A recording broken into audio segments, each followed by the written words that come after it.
Hi hello नमस्कार।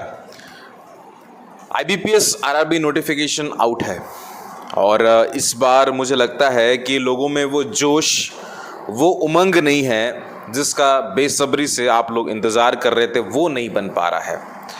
Notification सामने है, लेकिन कई लोगों का मानना है, बहुतों का मानना है कि नोटिफिकेशन तो आई है सर, बट मज़ा नहीं आ रहा है। अब मैं इसके बारे में सिलसिलेवार तरीके से आप सबके सामने रखूंगा, इसका समाधान भी देने का कोशिश करूंगा। लेकिन उससे पहले अगर आपने अभी तक हमारे साथ टेलीग्राम चैनल में नहीं जुड़ा है, स्टूडेंट फरमाइश यूट्यूब पे, तो आइए ज्वाइन करिए। वहाँ पे मसलन 14,000 सब्सक्राइबर्स हैं जो कि बेनिफिट्स उठा रहे हैं। दूसरी बात यह है कि अगर आपने अभी तक इस चैनल को सब्सक्राइब नहीं किया तो प्लीज़ सब्सक्राइब कर लीजिएगा। तीसरी बात यह है कि अगर आपको हमसे पर्सनली कनेक्ट होना है, SFY_आशीष पे आप लोग हमें इंस्टाग्राम कर सकते हैं। मैं डायरेक्टली आप सभी का रिप्लाई करने का कोशिश करता हूँ।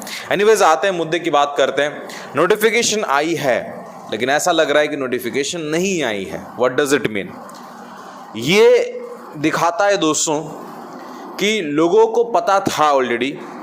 बार बार हम इस चीज़ को दोहरा भी रहे थे कि नोटिफिकेशन आनी है, आनी है, आनी है, होनी है एग्ज़ाम, होनी है एग्ज़ाम। तो वो पता था लोगों को, वो एनवायरनमेंट बन चुका था कि नोटिफिकेशन कभी भी आएगा। अब आ गया। अब लोगों की दिक्कत ये है कि सर वो जोश और वो उमंग नहीं बन पा रहा है। उसका रीज़न मैं आपको सिंपल रीज़न बता देना चाहता हूँ।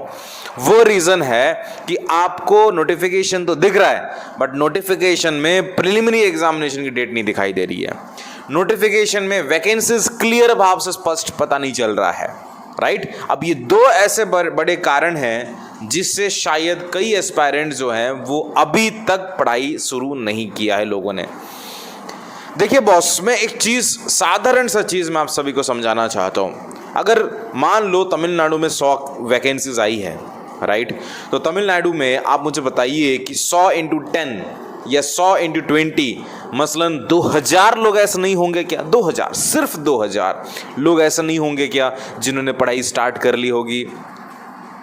अगर आपने नहीं किया है तो आप उन 2000 में हो नहीं, तो आप अपना जो सपना देख रहे हो वो भूल जाओ। पढ़ाई छोड़ दिया है तो भूल जाओ। Got it? अब दूसरी बात यह है कि सर मतलब वो जोश हमको भरिए ना सर। वो जोश ऐसा करिए कि आप बार बार आएँ, लाइव आएँ, आप बार बार कुछ ऐसे कहानियाँ सुनाएं, ऐसे कुछ करिए सर जिस तरीके से कि हम अपना जो पढ़ाई है वो बिल्कुल कर पाएँ। बहुत धन्यवाद देता हूँ कि आप लोगों ने मुझे उस काबिल समझा कि मैं आप सभी को मोटिवेट कर सकता हूँ और करता हूँ। लेकिन मेरे प्यारे दोस्त, अगर आप इस बात की गहराई से अगर पड़ताल करोगे और समझने का कोशिश करोगे तो शायद ये सवाल आप दोबारा मुझसे नहीं पूछोगे। मुझसे क्या, आप किसी को नहीं पूछोगे। क्या है, मैं समझा देना चाहता हूँ। अगर मान लो ये चीज़ मैंने आपको ऑलरेडी समझा दिया था पहले, फिर से दोहराना मुझे पड़ रहा है। खुदा ना खास्ता यार आपकी एक्सीडेंट हो गई है, गॉट इट, मैं आ गया, मैं तुम्हारा सबसे बेस्ट फ्रेंड हूँ, मैं क्या कर सकता हूँ यार? क्या कर सकता हूँ बताइए? मैं ज़्यादा से ज़्यादा आपको हॉस्पिटल पहुंचा सकता हूं, आपके एम्बुलेंस के खर्च उठा सकता हूं, आपके मेडिसिन के खर्च उठा सकता हूं, ऑपरेशन के खर्च उठा सकता हूं, सब कुछ करने के लिए तैयार हूं दोस्त। लेकिन जो कष्ट है ना, जो पीड़ा है ना, जो खून निकलता है ना, जो दर्द है, वो तुमको सहना है। अगर उतना भी तुम में नहीं है तो आप भूल जाइए पढ़ाई।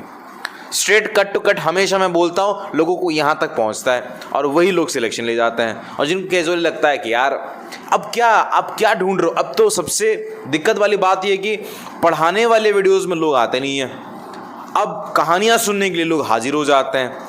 मतलब आप लोगों को सिर्फ डोज चाहिए मेडिसिन, इन द सेंस कि आपको मोटिवेशन की डोज चाहिए, मोटिवेशन की मेडिसिन चाहिए। मोटिवेशन से थोड़ी ना एग्जामिनेशन निकलता है, मोटिवेशन से वो आग पैदा होती है जिससे कि तुम काम कर सकते हो। अब आग किस बात की आपको और चाहिए मुझे बता दीजिए। नोटिफिकेशन के तो इंतज़ार करते रहे और हम बार बार कहते रहे कि नोटिफिकेशन आएगा, आपने पढ़ाई नहीं की। अब जब नोटिफिकेशन आ गया, आप लोगों के पास दो बहाना आ गया है कि सर अभी हमको नहीं लगता सर कि इस साल कोई एग्ज़ाम होगा सर, अब ये तमाम एग्ज़ाम कैंसिल हो गए सर, कहीं ऐसा ना हो जाए कि नोटिफिकेशन कैंसिल हो जाए सर। फिर उसके बाद बोलते हैं कि सर अब नोटिफिकेशन तो आ गया है, डेट नहीं दिखाई दे रहा है सर, अब डेट नहीं दिखाई दी तो पढ़ाई कैसे करेंगे सर? अरे भूत चढ़ गया है क्या तुम लोगों पे? अब तुम लोग को सिलेक्शन लेना है या नहीं लेना है? तुमको जितना मिल रहा है, वैकेंसीज दिख रहा है, अब तुम काहे नहीं पढ़ रहे हो यार? अब बातों को समझो आप। मैं बार बार वही चीज़ फिर से दोहरा रहा हूँ। अगर झारखंड में अगर मान लो मध्य प्रदेश की बात करता हूँ, शायद 100 वैकेंसीज कुछ है, तो वहाँ पे क्या 1000 लोग ऐसे नहीं होंगे जिन्होंने अपने पढ़ाई स्टार्ट कर ली होगी? अब वो 1000 लोग सिलेक्शन लेंगे या तुम लोग जो कहानियाँ सुनने के लिए तैयार हो जाते हो हमेशा? तो यही चीज़ एक बड़े भाई होने के नाते मैंने आप सभी को समझाया है, डांटूंगा भी, लेकिन मैं आपसे से वायदा करता हूं कि मैं आप सभी को सही मार्ग दिखाने का कोशिश करूंगा। और सच हकीकत यही है कि पढ़ाई कर रहे हैं बॉस पढ़ाई कर रहे हैं लोग। अब देख लो 4-5 महीने के बाद वही बंदा कोविड-19 के सिचुएशन में भी वो जाके कहीं पे बैंक में बैठा होगा 6 महीने के बाद। आप लोग बोलोगे कि सर अब 2021 में वैकेंसीज आएगी कि नहीं आएगी, बता दो ना सर, बता दो ना थोड़ा सा प्लीज़। अब ये क्या यार, आप ईमान बेच रहे हो यार अपना, समझो आप इस बात को। तो ठीक है, मैं समझता हूँ कि आप लोगों ने इस मेरी बात को माना और समझा, और प्लीज़ पढ़ाई स्टार्ट कर लीजिए बॉस।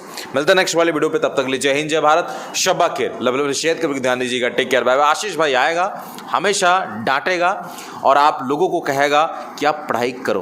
पढ़ाई छोड़ दिया तो कंपटीशन छोड़ दो और इसके बारे में ना सोचो। Take care, bye bye.